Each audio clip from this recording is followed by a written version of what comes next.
అత్యాశ సోమరాజు టీ దుకాణం. హంసవరం అనే ఊరిలో సోమరాజు అనే వ్యక్తి టీ చాలా ఫేమస్.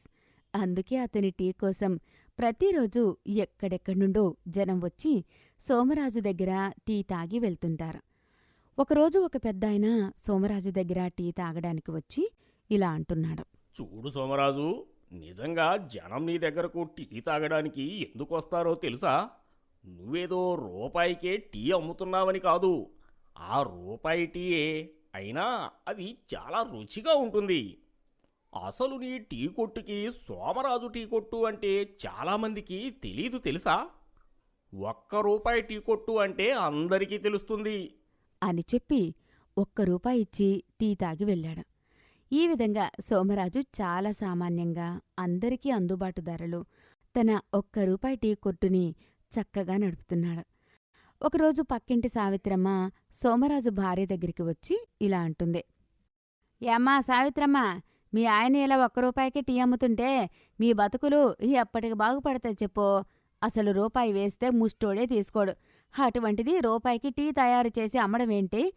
మీ ఆయనకి నువ్వైనా చెప్పొచ్చు కదా. సరే, జనం అలవాటు పడ్డానికి కొత్తలో చేశాడంటే అనుకోవచ్చు, కాని 30 ఏళ్ల నాడు మొదలుపెట్టిన వ్యాపారం అదే ధరకి ఇప్పటికీ టీ అమ్మడం ఏంటని అడగవమ్మా అని వాళ్ల హితం కోసమే చెప్పింది. అందుకు సోమరాజు భార్య ఇలా బదిలిస్తుంది. చూడండి పిన్నిగారు, డబ్బంటే మనశ్శాంతిని పాడు చేసే అంతే ఉండక్కర్లేదు. మన అవసరాలు తీరే అంత వచ్చినా సరిపోతుంది. ఇప్పటివరకు ఆ దేవుడి దయవల్ల మాకు కష్టం తెలియకుండానే ఉంది. మరి ఆ దేవుడే మమ్మల్ని ఈ ఉన్నదానిలో సుఖంగా ఉండమన్నప్పుడు మేమెందుకు డబ్బులు వెనక పరిగెట్టి లేని కష్టాలని కొని తెచ్చుకోవాలి చెప్పండి అని వాదనకు దిగింది. ఆ దెబ్బతో ఆ పక్కింటావిడ మారు మాట్లాడకుండా అక్కడి నుండి వెళ్ళిపోయింది. ఈ విధంగా భర్త చేసేది చిరు వ్యాపారమే అయినా అతని మీద, అతని వ్యక్తిత్వం మీద కొండంత నమ్మకంతో జీవిస్తుంది ఆ ఇల్లాలు. అలా చూస్తూ చూస్తూ రోజులు గడిచిపోతున్నాయి. ఒకసారి ఒక పెద్ద పడవలాంటి కారులో ఒక గొప్పింటి వ్యక్తి వచ్చి సోమరాజు టీ దుకాణంకి వచ్చి టీ తాగాడు. ఆ తరువాత ధనవంతుడు సోమరాజుతో ఇలా అంటున్నాడు. టీ బ్రహ్మాండంగా ఉందయ్యా.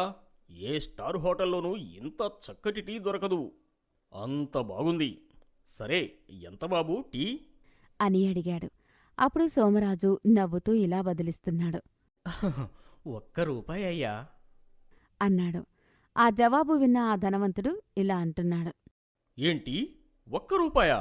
ఇంత మంచి టీ ఏంటయ్యా? ప్రపంచమంతా మాయ చేయడానికి దారులు వెతుక్కుంటుంటే నువ్వు చాలా అమాయకుడిలా ఉన్నావే. సరే, నీ టీ ధర రూపాయే కావచ్చు, కానీ అంత తక్కువ డబ్బులు ఇవ్వడం నాకు ఇష్టం లేదు. అందుకే ఇదిగో, కనీసం ఈ ₹10 తీసుకో అని చెప్పి ఆ ₹10 సోమరాజుకిచ్చేసి వెళ్ళాడు.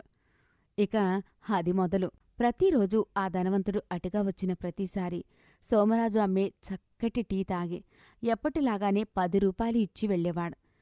అంతేకాదు, తనతో పాటు చాలామంది అఫీషియల్స్ని తీసుకొచ్చి అక్కడే సోమరాజు దగ్గర టీ రుచి చూపించి అతన్ని పొగిడి పొగిడి వెళ్ళేవాడు. పోతూ పోతూ తలో ₹10 చొప్పున డబ్బులివ్వడం మొదలుపెట్టాడు ఆ ధనవంతుడు. దానితో ఒక కోటీశ్వరుడి స్థాయికి తన టీ ఎదిగింది అనే అహంకారం సోమరాజులో తెలియకుండానే మొదలైపోయింది. ఒకరోజు సోమరాజు ఇలా అనుకుంటున్నాడు. అవును, నా టీ నిజంగా చాలా రుచికరమైంది. పైగా ఇలాంటి పెద్ద పెద్దవాళ్లు కార్లలో వచ్చి నా దగ్గర టీ తాగి 10, 20 అని నా టీకి వాళ్ల ఆనందం కొద్దీ రేటు కట్టి ఇస్తున్నారు. మరి అంత గొప్ప టీ అమ్ముతున్న నేను మాత్రం ఇంకా ఎన్నాళ్ళని నా విలువని తగ్గించుకొని రూపాయికే అమ్మాలి? అందుకే ఇక నుండి రేటు పెంచుతాను అనుకుని ఒకేసారి టీ ₹20 చేసేశాడు. అయినా కూడా సోమరాజు టీ కొట్టుకి జనం తాకిడి ఏమాత్రం తగ్గలేదు. కాని ఒకసారి ఒక వ్యక్తి మాత్రం సోమరాజుతో ఇలా అంటున్నాడు. ఏంటయ్యా, మొన్నటి వరకు రూపాయికే టీ అమ్మావు, ఇప్పుడు ఒకేసారి 20 చేసేశావు అని అన్నాడు. ఇంతలో ఆ పక్కనే ఉన్న రెగ్యులర్ కస్టమర్ ఇలా బదిలిస్తున్నాడు. చూడవయ్యా, నీకసలు మనస్సాక్షి ఉందా? ₹1 కనీసం పిల్లలు తినే చాక్లెట్ కూడా రాని ఈ రోజుల్లో చిక్కటి చక్కనైన టీ మొన్నటి వరకు అమ్మాడు మన సోమరాజు. అప్పుడు ఏనాడైనా ఏవయ్యా ఇలా తక్కువ ధరకే అమ్ముతున్నావు అని అడిగావా నువ్వు? మరి ఇప్పుడు ధర పెంచాడని అడగడానికి నోరెలా వచ్చిందయ్యా నీకు? ఎన్నాళ్ళు నీకు మిగిలిందంతా ఇప్పుడు ఖర్చు అవుతుందనుకుని తాగిపోవయ్యా అంటూ సోమరాజుకి వకాల్తా పుచ్చుకొని చెప్పాడు. అలా తన రెగ్యులర్ కస్టమర్స్ కూడా తనని తప్పు పట్టకపోవడంతో సోమరాజుకి మరింత అహంకారం, అత్యాశ పెరిగిపోయాయి. అందుకే మెల్లిమెల్లిగా 5 పెంచుకుంటూ వెళ్ళి అతి తక్కువ సమయంలోనే టీ ధరని 30 రూపాయలు చేసేశాడు. చేస్తే చేశాడులే, అయినా తాగుదామనుకుంటే దాని రుచి ఇదివరకులాగా లేదు. సరిగ్గా మరగకుండా దించడం, చిక్కదనం లేకపోవడం, ఇలా రకరకాల పైత్యాలు పుట్టుకొచ్చాయి ఆ అత్యాశ సోమరాజు టీ వ్యాపారంలో. చివరికి అతనికి చెప్పి చెప్పి రెగ్యులర్ కస్టమర్స్ అందరూ సోమరాజు దగ్గరికి టీ కోసం రావడం మానేశారు. దానితో అతని వ్యాపారం చిల్లిపడవలాగా కృంగిపోతుంది. మరోవైపు సోమరాజులో అత్యాశ పుట్టించిన ఆ ధనవంతుడు విదేశాలకు వెళ్ళిపోవడంతో అతని వల్ల వచ్చే ఆ కాస్త వ్యాపారం కూడా పోయింది. దానికి తోడు అత్యాశతో సోమరాజు చేసుకున్న పనికి మామూలుగా వచ్చేవారు కూడా రావడం మానేశారు. అప్పుడు ఒకరోజు ఇంట్లో ఉన్న సోమరాజుతో అతని భార్య ఇలా అంటుంది. ఏమయ్యా, చూసావా, నువ్వు డబ్బు వెనక పరుగులు తీయకుండా రూపాయికి టీ అమ్మినప్పుడు జనం నీకిచ్చిన గౌరవమేంటో, మరిప్పుడు అత్యాశకి పోయి ధర పెంచి నీ టీ రుచి పాడు చేసుకుని జనాల దృష్టిలో ఎంత చెడ్డవాడివయ్యావో. ఎవరో ఒక ధనవంతుడు పొగిడినందుకు నువ్వు ఇలా అత్యాశతో టీ ధర పెంచుతూ పోయావు. దీన్ని అంటారయ్యా ఒక్కరోజు వేషానికి మీసం గురిగించుకోవడమని. నిన్ను ఎగేసిన ఆ మనిషి ఈ దేశం వదిలిపోయాడు. కాని ఆయనిచ్చిన కొమ్ములు చూసుకుని నువ్వు ఉన్న చోటు నుండి కిందకి జారిపోయావు. ఇకనైనా బుద్ధి తెచ్చుకో, నిజం తెలుసుకో అని భర్తకి బాగా చీవాట్లు పెట్టింది. ఆ తర్వాత భార్య మాటల్ని, బయట సమాజంలో తాను చూస్తున్న తన రెగ్యులర్ కస్టమర్ల మారిన తీరుని పరిశీలించి చివరికి ఒక నిర్ణయానికి వచ్చాడు. అందుకే ఇలా అనుకుంటున్నాడు. నిజంగా మా ఆడది చెప్పినట్టు డబ్బు ఆశ లేనన్ని రోజులు నేను జనానికి దగ్గరగా ఉన్నాను. కానీ ఆ దిక్కుమాలిన అత్యాశ వచ్చి పడినాక నా వ్యాపారము పాడైపోయింది. నా జీవితంలోకి కష్టాలు వచ్చిపడ్డాయి. ఇక ఈ అబద్ధపు బ్రతుకు నా వల్ల కాదు.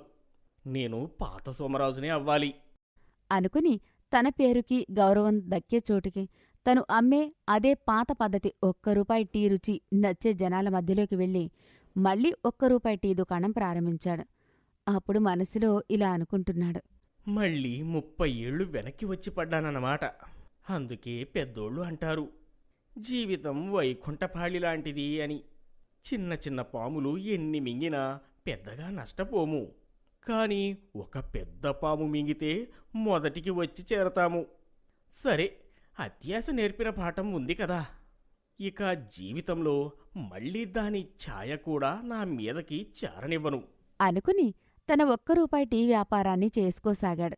ఆ విధంగా అత్యాశ సోమరాజు టీ దుకాణం మళ్లీ ఫేమస్ అవడం మొదలైంది. కథ చూసి వెళ్ళిపోవడం కాదు, నచ్చితే సబ్స్క్రైబ్ చేయండి, లైక్ చేయండి, కామెంట్ చేయండి. మరిన్ని మంచి కథల అప్డేట్స్ కోసం బెల్ ఐకాన్ని గట్టిగా కొట్టడం మర్చిపోకండి.